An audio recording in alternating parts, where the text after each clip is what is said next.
Potong kayu guna mesin potong okas.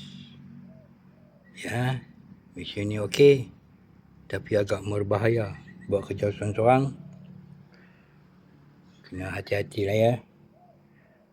Itu yang dah tu. Lagi saya nak tunjuk yang potong sebelah sini pula.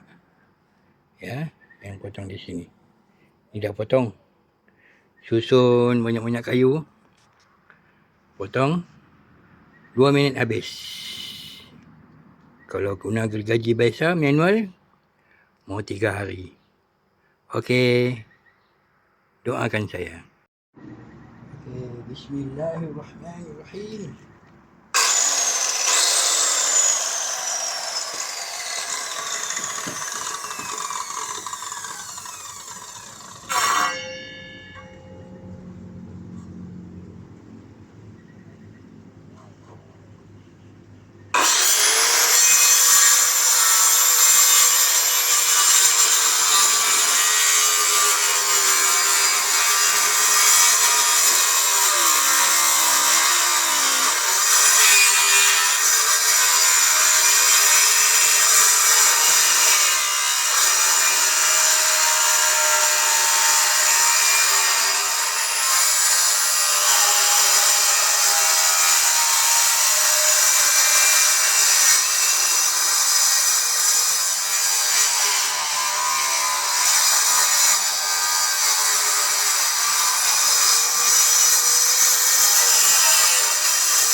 Okey. Boleh tahan. Terbaik.